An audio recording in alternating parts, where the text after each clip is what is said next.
ada singgasana ratu perempuan, ratu yang sangat cantik. Siapa nama ratu itu? Bilqis.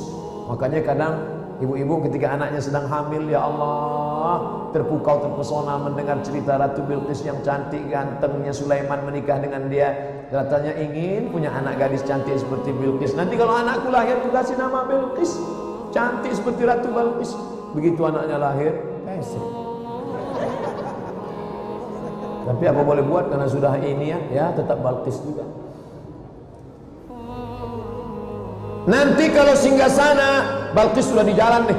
Bilqis gak lama lagi sampai nih ke istana Sulaiman. Sulaiman raja di raja. Orang barat menyebutnya King Solomon. Kita menyebutnya Nabi Sulaiman. Bahkan kabarnya ada penulis mengatakan kerajaan Sulaiman ini sampai ke Yogyakarta. Makanya di Jakarta disebut dengan Sleman. Biasa. Nabi Sulaiman berkata,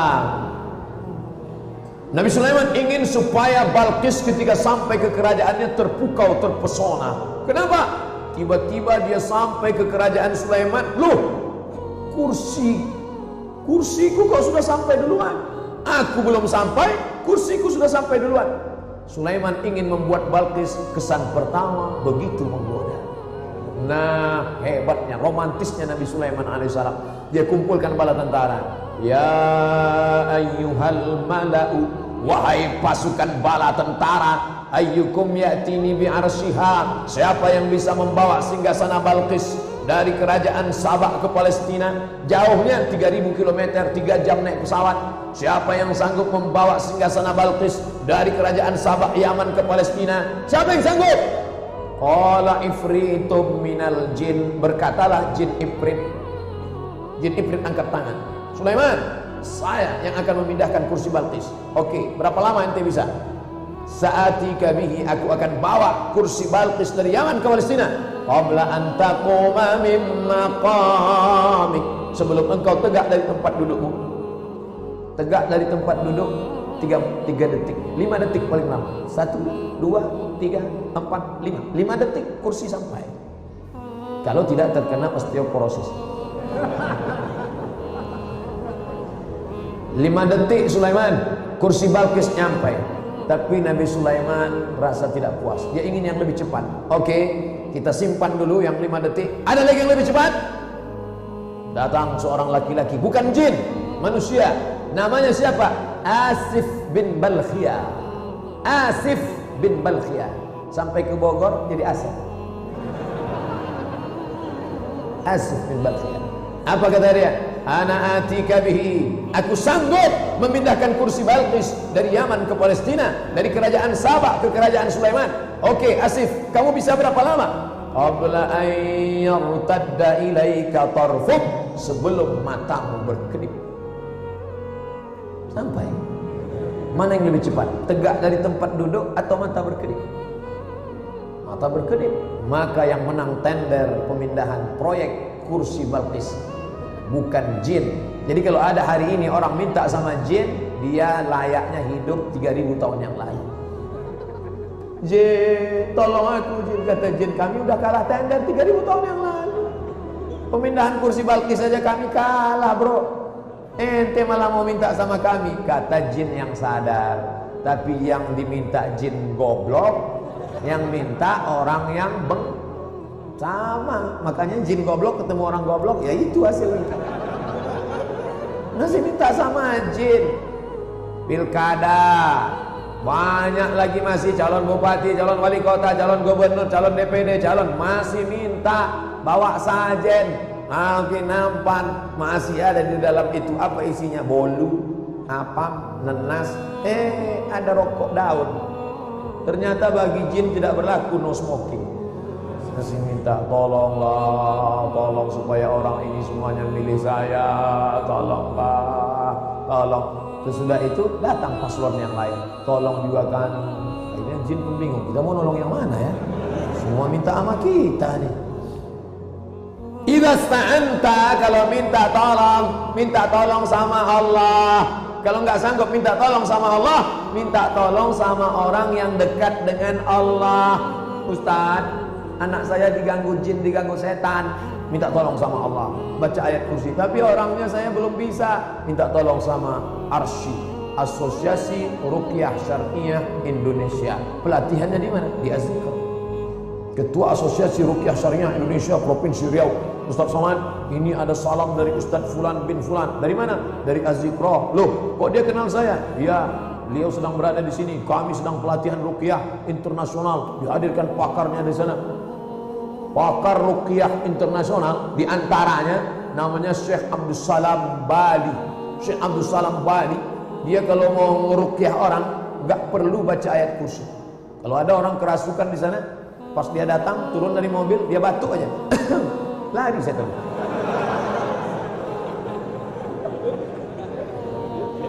Ayat kursinya sama. Ayat kursi yang dibaca Syekh Abdul Salam Bali dengan ayat kursi yang kita baca sama. Lalu yang beda itu apa? Ada kekuatan. Jadi yang penting itu bukan pistolnya, tapi man behind the gun. Bukan the gunnya, bukan the gun of kelapa muda, itu lain-lain. Bukan gunnya, bukan pistolnya, tapi orang yang memainkan pistol, yang memain itu. Makanya orang zaman dulu itu luar biasa. Suatu ketika adik perempuan dari Raja Baghdad Irak kerasukan setan. Akhirnya dipanggillah Imam Ahmad bin Hanbal. Hai Imam Ahmad bin Hanbal, sudilah kiranya datang ke istana karena adik sultan sedang kerasukan setan.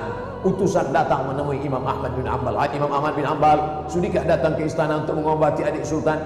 Kata Imam Ahmad bin Hanbal, aku sekarang sedang sibuk. Ulama zaman dulu tidak mau mengemis ke istana Tuan Raja. Kalau kalian mau, ada acara apa ini? Ini adik sultan kerasukan setan. Oke, stop. Ambil kop, sendal terompah kayu tempat wudhu di hammam, di kamar mandi. Tapak kaki jangan nginjak lantai kamar mandi. Mungkin ada percikan najis, itu membuat was-wasah setan berbisik dalam hati. Jangan-jangan tadi kena najis, jangan-jangan nanti kena najis, jangan-jangan tadi. Maka untuk menghindari itu pakai sendal terompah kayu. Ambil terompah kayu dari kamar mandi. Ya, nih untuk apa Imam? Bawa aja ke istana. Terompah kayu Imam Ahmad bin Hanbal dibawa ke istana, diletakkan ke dekat adik sultan yang kerasukan setan. Tiba-tiba setannya kabur sembuh. Setelah Imam Ahmad bin Hanbal meninggal tahun 241 meninggal, lalu kemudian adik Sultan kumat lagi. Dibawakan lagi sendalnya. Ini sendal Ahmad bin Hanbal. Setan yang malah ketawa. Kami bukan takut sama sendalnya, kami takut sama yang punya sendal. Dan kami tahu dia sekarang sudah meninggal dunia. Ternyata kalau orang soleh, sendalnya pun jangankan. Makanya kalau ada mobil-mobil, pejabat mobil, anak buahnya lari potong-panting semua. Bapak datang, bapak. Padahal di dalam supirnya aja ketawa. Tapi begitu terdengar kabar orangnya sudah meninggal dunia, orang tidak lagi takut pada mobilnya, orang tidak lagi takut pada. Kenapa? Kekuatan iman Syekh Abdul Salam Bali, kekuatan iman Imam Ahmad bin Hanbal yang luar biasa membuat jin setan ketakutan. Umar bin Khattab, masalaka Umar fajjan qatu. Kalau Umar lewat di suatu lembah, ini ada bukit, ini ada bukit, ini ada lembah. Kalau Umar lewat di suatu lembah, lamasa syaitanu fajjan ghayra fajjika. Setan akan lewat di lembah yang lain. Setan tidak berani melewati jalan yang dilewati Umar. Kenapa? Karena kekuatan Umar yang luar biasa. Jangan lagi minta sama jin, jangan minta sama setan, minta sama Allah. Kalau tidak sanggup minta sama Allah, cari orang yang dekat dengan Allah, minta dia. Ustaz Somad, tolong ruqyah anak kami. Mohon maaf, bukan bidang saya. Kalau mau ruqyah, ini nomor HP-nya, catat. Kenapa Ustaz nggak mau? Saya udah pernah berapa kali baca, jinnya nggak keluar.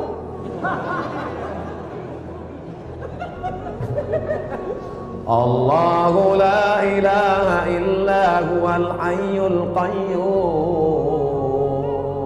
La ta'khudhuhu sinatun wa la nawm. Lahu ma fis samawati wa ma fil ardh. Jinnya malah senyum. Masa setan usir setan? Tapi kita jangan putus asa walaupun dia mentertawakan kita. Man dzalladzi yashfa indahu illa bi'idhnih. ya'lamu ma baina aydihim wa ma khalfahum wa la yuhituna bi syai'in min ilmihi illa bima syaa wasi'a kursiyyuhu as-samawati wal ard wa la ya'uduhu hifdhuhuma wa huwal 'aliyyul 'azim. Tetap gak keluar. Kamu sudah melanggar kode etik. Apa dia? Sesama setan dilarang saling mengusir. Tapi karena doa kepasrahan, tolonglah ya Allah, ini malu di depan jamaah, masa RCM ajibnya gak keluar. Akhirnya jin, yuk cabut kita, kasihan.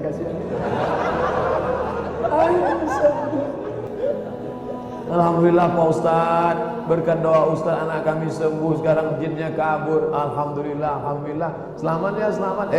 Besok malam jinnya datang. Aku kabur dari dia, mau ganggu kamu. Idza sta'anta, kalau kau minta tolong, fasta'in billah, minta tolonglah kepada Allah Subhanahu wa taala. Wa'lam annal ummata, ketahuilah wahai anakku, ketahuilah wahai adikku, ketahuilah wahai saudaraku, annal ummah, andai semua orang berkumpul, lawi jitama'atil ummah, seandainya mereka berkumpul ala ayyafa'uka bi syai'in, mereka ingin mendatangkan manfaat, mereka ingin membelikan rumah besar, mereka ingin memberikan manfaat, lan yanfa'uka, mereka tidak akan dapat memberikan manfaat illa bi syai'in qad kataballahu lak, melainkan itu sudah ditetapkan Allah untukmu. Jangan berharap pada manusia, jangan berharap kepada orang kaya, jangan berharap kepada penguasa, jangan berharap kepada siapapun, berharaplah kepada Allah SWT. Berkumpul orang-orang kaya, berkumpul raja-raja, berkumpul penguasa-penguasa ingin memberikan sesuatu kepadamu, kalau tidak, kata Allah, tidak akan terjadi. Maka semua itu terjadi karena Allah. La haula la quwwata illa billah. Wa in jitama'u, andai semua umat ini berkumpul ala ayyadurruka bi syai'in, mereka ingin memudaratkanmu, mereka ingin menyusahkanmu, mereka ingin menghabisimu, mereka ingin membunuhmu, lam yadurruka, mereka tidak akan dapat memudaratkanmu, mereka tidak akan dapat membunuhmu, mereka tidak akan dapat memfitnahmu, illa bi syai'in qad kataballahu alaik, melainkan itu sudah ditetapkan Allah di Lauhil Mahfuz dalam takdirnya. Innallaha katabal maqadir, Allah sudah menuliskan takdir qabla an yakhluqas samawati wal ard, sebelum menciptakan langit dan bumi, bi 50.000 sanah, 50.000 tahun lamanya. Anak muda, jangan kau takut, jangan takut. Apa yang bisa dilakukan musuh-musuh Allah tidak akan terjadi. Kalaupun terjadi, engkau bersabar, sabarmu akan mendapatkan balasan. Ketakutan tidak membuat orang lama mati, keberanian tidak membuat orang cepat mati. Keberanian tidak membuat cepat mati, ketakutan tidak menunda kematian. Apa yang kau takutkan? Langkahkan kaki kananmu, bismillah tawakkaltu ala Allah, la haula wala quwata illa billah, teriakan Allahu akbar. Andai kau mati syahid, Allahumma ja'al hayata ziyadatan lana fi kulli khair. Kalau kau takdirkan kami harus hidup aku besok pagi, jadikan kehidupan itu sebagai tambahan amal soleh. Waj'alil mauta rahatan li min kulli syarr. Kalau kau takdirkan aku harus mati malam ini ya Allah, biarlah mati. Kematian itu akan menjadi istirahat dari segala perbuatan dosa. Ustaz Somad gak takut mati, Ustaz Somad gak takut mati. Apa yang kutakutkan? Mati. Andai aku mati, masih ada 1000 Abdul Somad di Az-Zikra yang meneriakkan Allahu Akbar. Itu kan bunyinya Allahu Akbar. Saudaraku yang dimuliakan Allah Subhanahu wa taala, tapi jangan gara-gara kita cerita siapapun yang ingin memudaratkanmu kau tidak akan mati, tiba-tiba pulang dari Az-Zikra bawa motor, enggak lihat traffic light lagi, enggak lihat lampu merah, tangkap sama Pak Polisi. Kamu enggak takut mati? Kalau tidak mati, kata Allah, tidak mati Pak Polisi. Kita tetap ada usaha ikhtiar. Ting tong ting tong ting tong ting tong, tutup lampu, tutup itu kereta api, tutup, jangan lewat. Ini mobil nyelonong aja. Datang petugas kereta api, kamu mau mati ya? Kalau tidak mati, kata Allah, semua ini tidak dapat mematikan.